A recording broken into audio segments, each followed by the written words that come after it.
بسم اللہ الرحمن الرحیم۔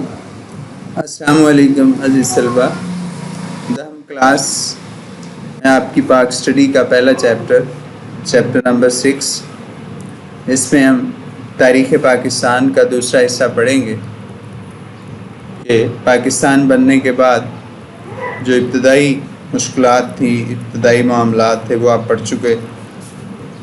اب اس کے بعد یعنی 71 کے بعد جو کچھ پاکستان میں ہوا اس کی بات ہوگی۔ 1971 میں ذوالفقار علی بھٹو نے صدر Pakistan chief martial law administrator کا عہدہ سنبھالا۔ پہلے civilian chief martial law administrator تھے۔ قوم میں جذبہ بیدار کرنے کے لیے انہوں نے اپنی تقریر میں کہا کہ ہمارے ملک کو اس وقت بہت بڑے بحران کا سامنا ہے اور ہم چاہتے ہیں کہ پاکستان کو ایک ایسی نہج تک لے کے جائیں کہ یہ پاکستان وہ پاکستان بن جائے جس کا خواب قائد اعظم نے دیکھا تھا۔ تو کچھ انقلابی اقدامات کیے، معاشی اصلاحات کی ذوالفقار علی بھٹو نے، جو کہ اپنی نوعیت کی مختلف قسم کی تھی۔ مثلاً سب سے پہلا کام جو کیا ذوالفقار علی بھٹو نے وہ نیشنلائزیشن آف انڈسٹریز کی، یعنی صنعتوں کو قومی تحویل میں لیا۔ 1971 تک ملک کے 60% صنعتی اثاثے اور 80% انشورنس کا کاروبار صرف 22 خاندانوں کی ملکیت میں تھا۔ ان سب کے پاسپورٹ ضبط کیے گئے، ان کو جاری کیے گئے، جو لائسنس تھے وہ معطل کیے گئے۔ صنعتی ترقی میں عوام کو بھی شامل کرنے کے لیے اور رؤساء جو ہیں ان کا حصہ کم سے کم کرنے کے لیے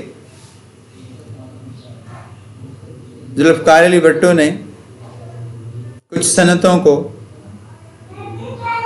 قومی تحویل میں لیا، جس میں بڑی بڑی صنعتیں تھیں۔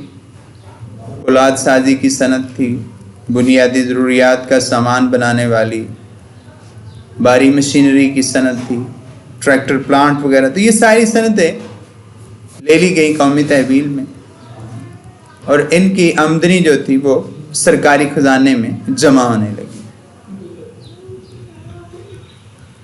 اب بینکوں کی طرف آئے ذوالفقار علی بھٹو، تو بہت سے بینکوں کو اور بیمہ کمپنیوں کو بھی نیشنلائز کر دیا گیا تاکہ سرمایہ دارانہ نظام جو ہے اس کی حوصلہ شکنی ہو، اور تمام جو انشورنس کمپنیاں تھیں ان کو اسٹیٹ لائف انشورنس کمپنی کی ملکیت میں دے دیا گیا۔ کئی بینک جو تھے ان کو قومی تحویل میں لے لیا گیا، اور اس طرح عوام کو اس کا فائدہ پہنچا۔ ایک اور بڑا احسن قدم جو اٹھایا ذوالفقار علی بھٹو نے وہ تھا لیبر ریفارمز، لیبر اصلاحات۔ اس میں جو انڈسٹریز تھیں اس میں مزدوروں کو شامل کیا گیا، حسابات، سٹورز وغیرہ میں مزدوروں کو سال بعد ایک تنہا بونس دینے کا اعلان کیا گیا۔ ان کے کام کرنے کی جو ٹائمنگ تھی اس کو کم کیا گیا۔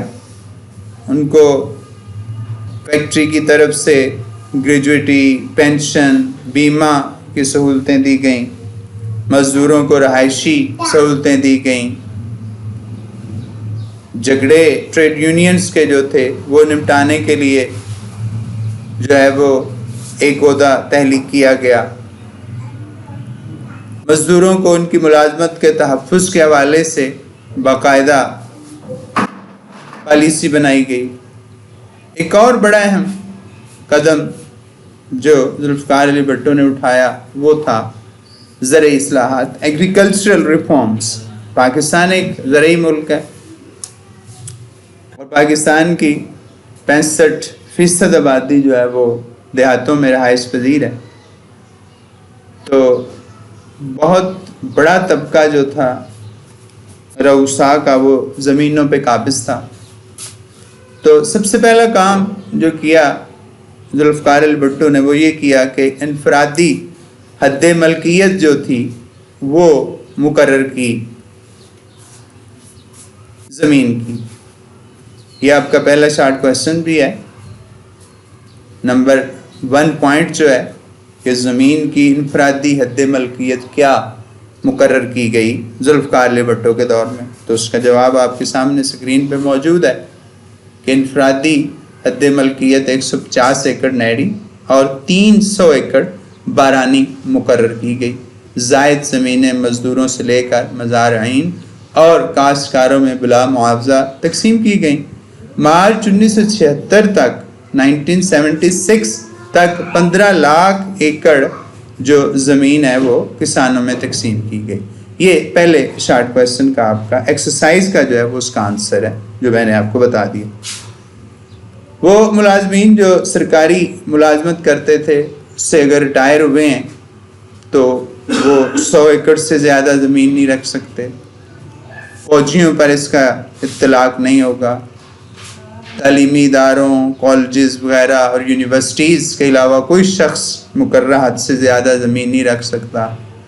کسی شخص کو بھی مویشی فارم یا باغات کے نام پر مقررہ حد سے زیادہ نہیں رکھنے دی جائے گی زمین. مالکان جو ہے وہ یک طرفہ طور پر مزارعین کو بے دخل کرنے کا حق نہیں رکھتے بلکہ ان کی بات سنی جائے گی. اشتمال اراضی کے نام سے نئی اسکیم جو ہے وہ شروع کی. ذرا غور طلب بات ہے. اشتمال اراضی کا مطلب یہ ہے کہ اگر کسی ایک شخص کی زمین مختلف جگہوں پہ بٹی ہوئی ہے تو اس کو ایک جگہ پہ اکٹھا کر کے اس کے ساتھ والے کو اس کی زمین دے دی جائے جو کسی اور جگہ پہ ہے، اور اس کو ساتھ والی اس کی زمین پہلے والے کو دے دی جائے. تو اس طرح زمین کو ملا دیا گیا. مشینی کاشت کو پاکستان میں جو ہے وہ اس کی حوصلہ افزائی کی گئی. ٹریکٹر اور زرعی آلات خریدنے کے لیے کسانوں زمینداروں کو آسان شرائط پر جو ہے وہ قرضے دیے گئے. تو اس طرح یہ تھیں وہ اصلاحات جو زراعت میں کی گئی. اب اس کے اثرات بھی دیکھ لیں ذرا کہ صنعت، تعلیم، کامرس اور تجارت پر اس کے کیا اثرات ہوئے. ظاہر ہے ہر چیز کے مثبت اور منفی دونوں اثرات ہوتے ہیں. صنعت کو جو نیشنلائز کیا ذوالفقار علی بھٹو صاحب نے، اس کے جو پازیٹیو امپیکٹس تھے وہ تو یہ آئے کہ مزدوروں کا استحصال ختم ہو گیا، ان کی جو ویجز تھے وہ بڑھ گئے، ان کی اجرتیں بڑھ گئیں. پورے ٹیکس دینے لگے جو صنعتی ادارے تھے کیونکہ ہر چیز گورنمنٹ کے علم میں آ گئی. مزدوروں کے ساتھ مالکوں کا رویہ بڑا بہتر ہو گیا. صنعتی اثاثوں پہ جو صرف 22 خاندان قابض تھے وہ معاملہ ختم ہو گیا. تو قیمتوں کا کنٹرول میں رکھنا بھی بڑا آسان ہو گیا. اب اس کے نیگیٹو جو امپیکٹس سے منفی اثرات وہ یہ ہوئے کہ لوگوں نے جو سرمایہ دار طبقہ تھا انہوں نے صنعتیں لگانا کام کر دیا. یہ بہت بڑا نقصان تھا کیونکہ کوئی ملک صنعتی ترقی کے بغیر آگے نہیں بڑھ سکتا.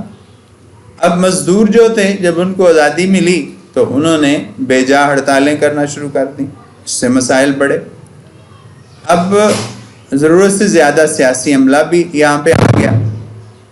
تو اس طرح معاملات جو ہے وہ کافی خراب ہوئے. بدعنوان عناصر بھی بڑھنے لگے. تو بعض ایسی صنعتیں تھیں جو کوئی ملک کو انکم نہیں دے رہی تھی لیکن وہ بھی چل رہی تھیں، ان کا خرچہ بھی اتنا تھا. یہ بھی. اب اگر ہم تعلیم کی طرف آئیں تو اس کے بھی مثبت اور منفی دونوں اثرات ہوئے. گورنمنٹ نے بہت سے نجی ادارے اپنی تحویل میں لیے. ان میں موجود اساتذہ جو تھے ان کی تنخواہیں گورنمنٹ اساتذہ کے برابر ہوئیں. بہت معاملات بہتر ہو گئے. طلباء کو بس اور ریل گاڑیوں کے کرایوں میں خصوصی رعایت دی گئی تاکہ غریب طلباء آسانی سے آ جا سکیں. میڈیکل اور انجینئرنگ کے علاوہ پیشہ ورانہ یونیورسٹیوں کا سلسلہ بھی شروع کیا گیا. ملک بھر میں ٹیچرز ٹریننگ کے پروگرام شروع کیے گئے. علامہ اقبال اوپن یونیورسٹی یعنی فاصلاتی تعلیم کا سلسلہ شروع کیا گیا. جو ریڈیو اور ٹی وی کے ذریعے بچوں کو تعلیم دے. یہ تو اس کے تھے مثبت اثرات، لیکن منفی اثرات بھی ظاہر سامنے آئے. نجی تعلیمی اداروں کو جب قومی تحویل میں لینے سے ان کی تنہائیں بڑھ گئیں جو وہاں پہ موجود اساتذہ تھے. اس طرح حکومتی خزانے پہ اثر پڑا. اب حکومت نے جب اداروں کو اپنی تحویل میں لے لیا تو اس سے تعلیمی اداروں کے مالکان کی انکم میں کمی ہوئی. وہ گورنمنٹ سے نالاں تھے. طلباء کو جب کرایوں میں رعایت ملی تو ایک عجیب سی ٹرانسپورٹرز اور طلباء کے درمیان کشمکش کا سلسلہ شروع ہو گیا. تو حد سے زیادہ آزادی جو ملی بچوں کو، اس سے بھی معاملات کافی خراب ہوئے. عزیز طلباء، آج کا آپ کا لیکچر نمبر 1 جو ہے وہ یہاں تک ہی ہم رکھتے ہیں.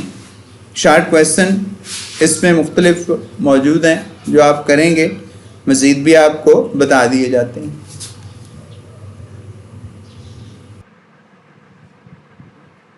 اس میں ایک عزیز طلباء یہ آپ کا لانگ کویسچن ہے جو آپ کو نظر آ رہا ہے. یہ وزیر اعظم ذوالفقار علی بھٹو کے دور میں صنعتوں کا قومی آنا، یہ پیچھے آپ کا ٹاپک. جی عزیز طلباء، یہ آپ کا لانگ کویسچن آپ کے سامنے ہے، تو یہ آپ تیار کریں گے. شارٹ کویسچن آپ کو لکھوا دیں. اس کے علاوہ بھی کہیں سے بھی آپ کو کوئی شارٹ کویسچن یا لانگ کویسچن بنا کے دیا جا سکتا.